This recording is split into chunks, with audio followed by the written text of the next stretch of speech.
You are standing in the Great Hall of the Tower of London on May 15th, 1536, and the putrid stench of fear mingles with the acrid smoke from countless torches. The air is thick with the metallic scent of approaching death, and you can hear the grotesque sound of Boleyn's own uncle pronouncing her guilty of crimes so depraved that even hardened courtiers shift uncomfortably in their seats. 27 peers of the realm have just condemned England's queen to die for allegedly sleeping with 5 different men, including her own brother, in a sexual conspiracy so twisted that it defies human comprehension. But here is the shocking truth that will make your blood run cold. This entire spectacle, this theatrical condemnation of a crowned queen, has been orchestrated with such breathtaking speed and surgical precision that the French executioner summoned to kill her is already crossing the English Channel before her trial has even concluded. The most terrifying aspect of Boleyn's destruction was not the fabricated charges of adultery and incest that would make any rational person recoil in disgust. It was the horrifying efficiency with which Henry VIII dismantled a human being in exactly 17 days. From a moment and was dragged from Greenwich Palace on May 2nd, 1536, to the instant a French sword severed her slender neck on Tower Green. Every single detail had been choreographed with the methodical precision of a master butcher preparing his kill. Before diving into these forgotten stories of survival and suffering, if you enjoy learning about the hidden truths of history, consider hitting that like button and subscribing for more content like this. And please comment below to let me know where you're listening from. I find it incredible that we are exploring these ancient stories together from different parts of the world, connected across time and space by our shared curiosity about the past. The speed of Boleyn's execution was not the result of sudden royal fury or impulsive medieval justice. It was the culmination of a conspiracy so calculated and so ruthlessly efficient that would make modern political operatives weep with envy. Henry VIII, working in partnership with his chief minister Thomas Cromwell, had constructed what amounts to the most sophisticated character assassination in Tudor history, complete with manufactured evidence, coerced confessions, and a legal framework designed to guarantee only one possible outcome: Boleyn's death. The first horrifying indication that Anne's fate had been sealed before her arrest came in the form of a French swordsman. While English executioners traditionally used crude axes that often required multiple blows to complete their grisly work, Henry specifically commissioned an expert from Saint-Omer in France to perform Anne's beheading with a sword. This was not a last-minute act of mercy. The logistics of summoning an executioner from France, arranging his travel across the Channel, and coordinating his arrival in London would have required at least 10 days of advanced planning. This means that Henry had decided and would die before he had even manufactured the evidence to justify her execution. The mathematical precision of Anne's destruction becomes even more chilling when you examine the timeline with forensic detail. On April 30th, 1536, Mark Smeaton, a lowly court musician, was arrested and taken to Thomas Cromwell's private residence for interrogation. Smeaton was not tortured in the traditional sense, but he was subjected to nearly 24 hours of psychological manipulation that would break any man. Cromwell's methods were far more sophisticated than crude physical coercion. He offered Smeaton advancement, threatened him with destruction, and gradually wore down his resistance until the musician confessed to adultery with the queen.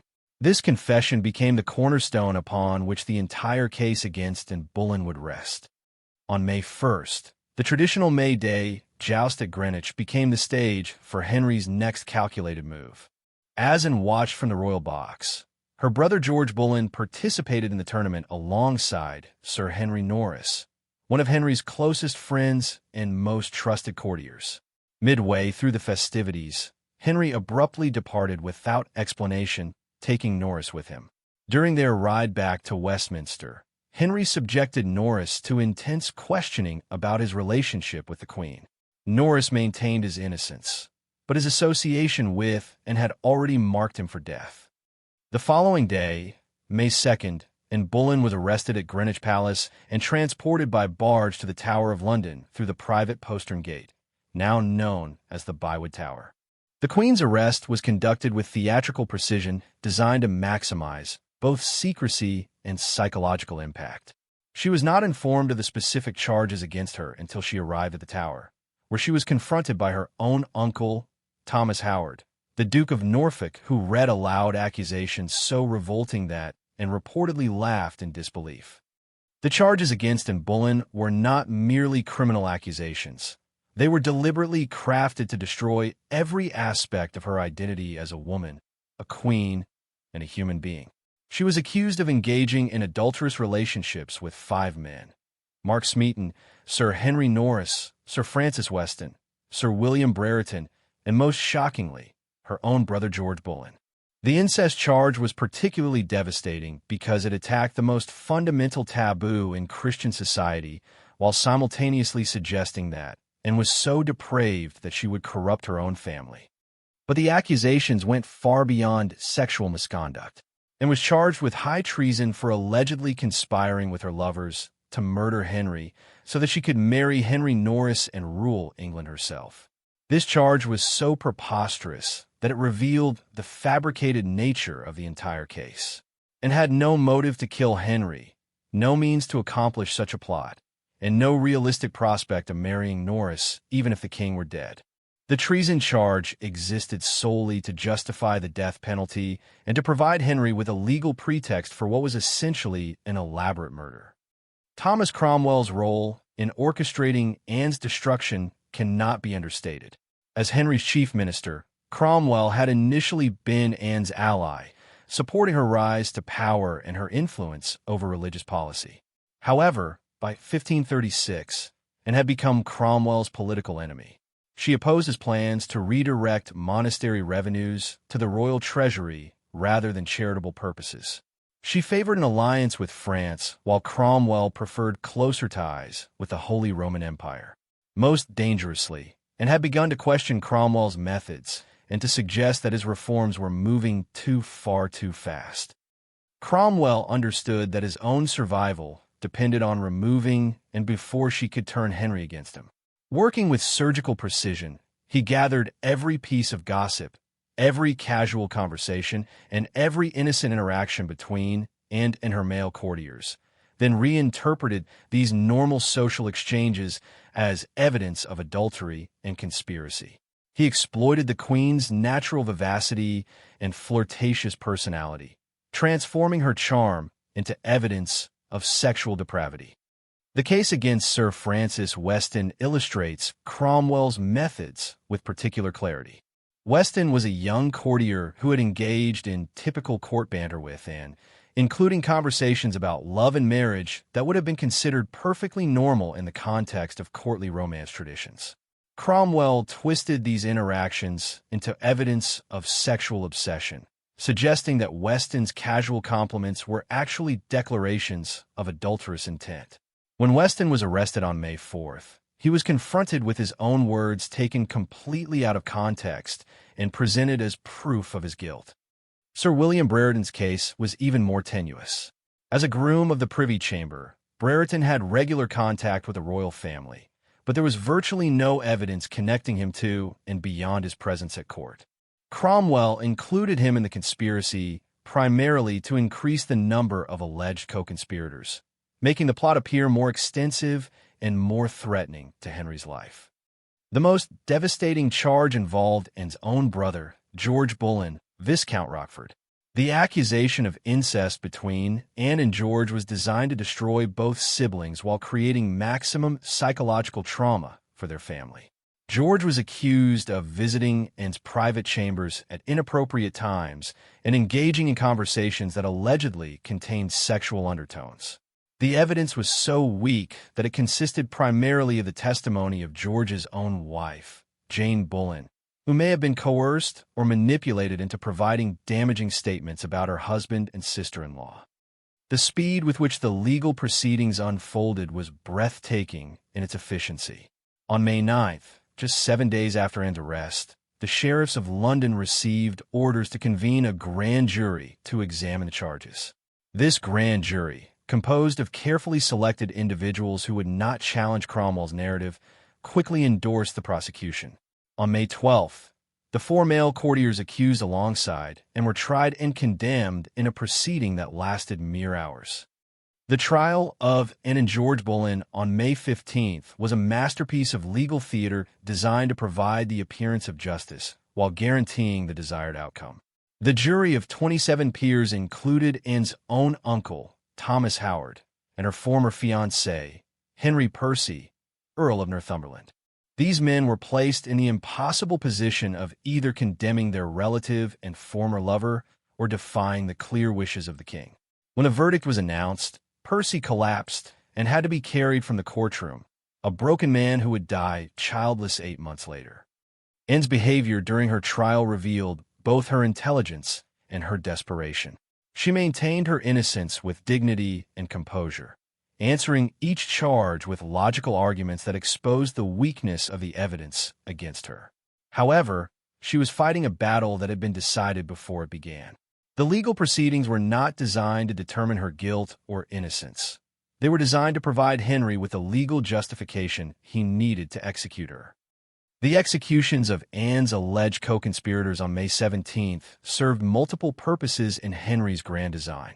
First, they eliminated potential witnesses who might have contradicted the official narrative. Second, they demonstrated Henry's resolve to see the matter through to its conclusion.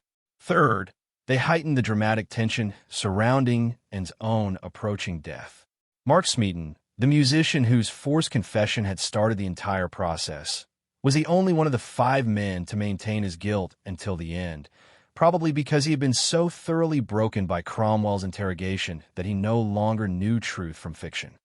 Sir Henry Norris, Henry's former friend and one of his most trusted courtiers, maintained his innocence to the very end, refusing to save himself by confessing to crimes he had not committed. His execution was particularly cruel because it destroyed a man who had served Henry faithfully for years and whose only crime was being caught in the crossfire of royal matrimonial politics. Francis Weston, still a young man with his whole life ahead of him, wrote a heartbreaking farewell letter to his parents, maintaining his innocence while begging their forgiveness for the shame his death would bring to their family. George Boleyn's execution was perhaps the most tragic of all because it served no purpose beyond causing maximum psychological damage to Anne. By killing her brother on charges of incest, Henry ensured that Anne would spend her final days not only contemplating her own death, but mourning the destruction of her family. George faced his death with remarkable courage, delivering a speech that carefully avoided any direct criticism of the king while implicitly maintaining his innocence. Throughout these executions, Henry maintained the pretense that he was a reluctant participant in these tragic events, forced by the evidence to take action against people he had once trusted and loved. This performance of wounded majesty was crucial to Henry's self-image and his public reputation. He could not admit, even to himself, that he was simply clearing the way for his next marriage by murdering his current wife and her associates. On May 17th, the same day as the executions of the male conspirators, Archbishop Thomas Cranmer made the final legal preparations for Anne's death by declaring her marriage to Henry null and void. This annulment served multiple purposes. It bastardized Elizabeth, removing her from the line of succession. It technically made Anne's relationship with Henry adulterous in hindsight, and it cleared the way for Henry's marriage to Jane Seymour to be seen as legitimate rather than bigamous. The annulment was based on the alleged pre-contract between Anne and Henry Percy, which Percy himself had denied in writing just days earlier. When Cromwell's initial plan to dissolve the marriage through this pre-contract failed, he simply proceeded with alternative grounds, demonstrating the flexible and purely instrumental nature of the legal proceedings. The marriage had to be annulled not because there were legitimate grounds to do so, but because Henry's grand design required it. Anne's final days in the Tower were marked by wild fluctuations in mood that reflected the psychological torture of her situation. She alternated between periods of hysteria and unnatural calm, sometimes laughing inappropriately at the absurdity of her circumstances and sometimes weeping for her daughter Elizabeth, whom she would never see again. The ladies assigned to watch over her reported conversations that swung between desperate protestations of innocence and strange, detached observations about her approaching death. On May 18th, Anne's execution was postponed by one day, ostensibly to allow more time for final preparations, but actually to heighten the psychological pressure on the condemned queen. This delay served Henry's purposes by extending Anne's suffering while demonstrating his complete control over her fate. Every additional hour of uncertainty was another turn of the screw in the torture device that Henry had constructed around his wife. The morning of May 19th dawned clear and bright, a cruel irony given the darkness of the events that would unfold, and was awakened before dawn and informed that this would be the day of her execution. She spent her final hours in prayer and preparation, assisted by the ladies who had been assigned to watch over her. According to contemporary reports, Anne appeared unusually calm and composed, leading some observers to comment that she had never looked more beautiful. Anne's final walk from her Tower apartments to the scaffold on Tower Green was witnessed by a carefully selected audience of approximately 1,000 people. Henry had deliberately limited the crowd to prevent any popular demonstration, either for or against the execution. The scaffold itself had been specially constructed for the occasion, built low to the ground to minimize the spectacle, while still allowing witnesses to observe the proceedings. The French executioner who would end Anne's life had been chosen not only for his skill, but for his symbolic significance. The sword was a nobleman's weapon, more dignified than the crude axe used for common criminals. But the choice of a foreign executioner also served to distance Henry from the act itself, creating the impression that even the means of Anne's death came from outside England, as if the king bore no responsibility for what was about to occur. Anne's final speech from the scaffold was a masterpiece of political necessity disguised as personal reflection. She could not openly criticize Henry without endangering her daughter Elizabeth, but she could not enthusiastically endorse her own execution without appearing guilty. Her words struck a careful balance, acknowledging the authority of the law while maintaining her dignity and implicitly asserting her innocence. When she declared Henry to be a gentle and sovereign lord, and the most godly, noble, and gentle prince, that is, her words carried a bitter irony that would not have been lost on her audience. The execution itself was accomplished with terrifying efficiency, and knelt upright rather than placing her head on a block, a position that required considerable courage and composure. The French swordsman approached from behind, ensuring that Anne would not see the blade that would kill her. With a single, swift stroke, he severed her head from her body, ending the life of one of the most controversial queens in English history. The aftermath of Anne's execution revealed the calculated nature of Henry's entire enterprise. Within hours of her death, Henry was formally betrothed to Jane Seymour. 11 days later, on May 30th, they were married in a private ceremony at Whitehall Palace. The speed of this transition was designed to send a clear message, and Boleyn had been an aberration, a temporary disruption in the natural order that had now been corrected. Jane Seymour's role in Anne's downfall cannot be ignored. While she may not have actively participated in the conspiracy against Anne, she certainly benefited from it and was aware that her own advancement depended on the current queen's destruction. Jane had been positioned in royal apartments during Anne's imprisonment, and preparations for her elevation to queen had begun before Anne's trial was complete. The systematic erasure of Anne Boleyn from the historical record began immediately after her execution. Her badges and heraldic symbols were chiseled out of the stonework at royal palaces and replaced with Jane Seymour's. Her portraits were destroyed on Henry's orders, ensuring that future generations would have no accurate visual record of her appearance. Her name was removed from official documents and legal records wherever possible. This campaign of historical erasure extended to Anne's family and supporters. The Boleyn faction at court was systematically dismantled, with many of Anne's former allies either executed, exiled, or forced to transfer their loyalty to the new regime. Thomas Boleyn, Anne's father, was stripped of most of his offices and titles, spending his remaining years in obscurity and disgrace. The speed and efficiency of Boleyn's destruction established a template that Henry would use again throughout his reign. The systematic character assassination, the manufactured legal proceedings, the calculated timing, and the immediate replacement of the victim became hallmarks of Henry's approach to eliminating inconvenient people. Thomas Cromwell, who had engineered his downfall, would himself become a victim of this same system just 4 years later when his arrangement of Henry's marriage to and of Clevy's backfired. The international reaction to Anne's execution was one of shock and horror, even among rulers accustomed to violent political upheavals. The speed of the proceedings troubled foreign ambassadors, who recognized that the charges against and were almost certainly fabricated. The imperial ambassador Eustace Shopweis, no friend to Anne, nevertheless expressed amazement at the efficiency with which she had been destroyed. The long-term consequences of Boleyn's execution extended far beyond the immediate political advantages Henry gained. The precedent of executing a crowned queen for adultery would influence royal marriages for generations to come.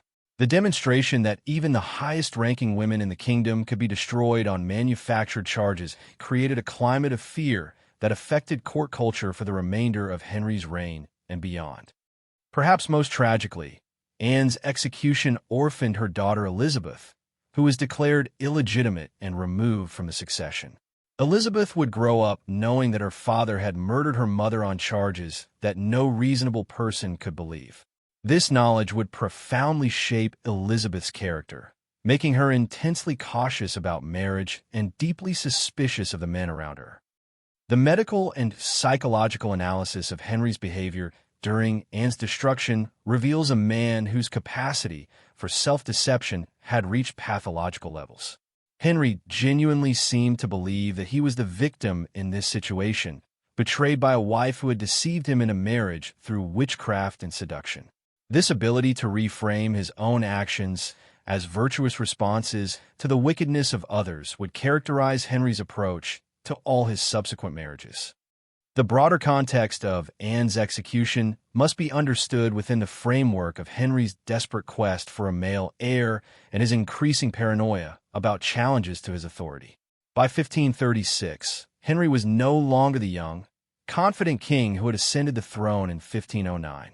He was approaching his mid-40s, had suffered serious injuries in jousting accidents, and was beginning to show signs of the physical and mental deterioration that would characterize his later years.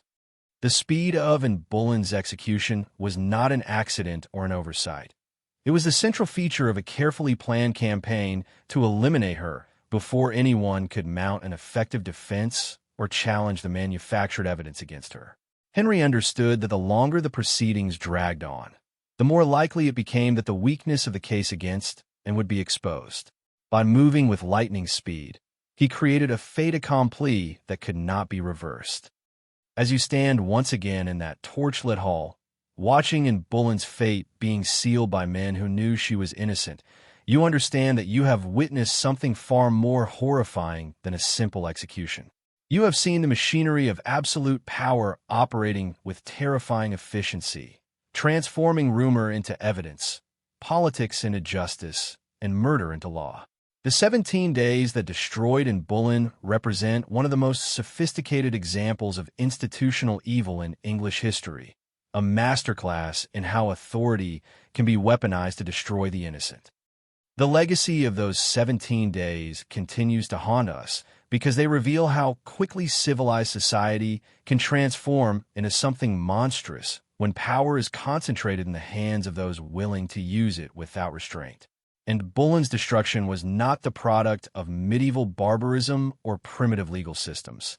It was the result of sophisticated political calculation executed with surgical precision by intelligent, educated men who knew exactly what they were doing. In the end, the speed of Boleyn's execution tells us more about Henry VIII than it does about his murdered queen. It reveals a man so consumed by his own desires and so convinced of his own righteousness that he could orchestrate the judicial murder of his wife with the same efficiency he brought to military campaigns or diplomatic negotiations. The 17 days that ended his life were not a rushed response to shocking revelations. They were the culmination of a plan that had been developing in Henry's mind from the moment he decided that Jane Seymour would make a better queen than the woman who had already given him one daughter and might yet give him more. The true horror of Anne Boleyn's fate lies not in the brutality of her death, but in the cold calculation that made it inevitable. In those 17 days, Henry did not simply kill his wife. He demonstrated that no one, regardless of rank or relationship, was safe from his power when it served his purposes to destroy them. The speed with which Anne died was the speed of absolute tyranny unleashed, a force that would continue to claim victims until Henry's own death finally ended the reign of terror he had created.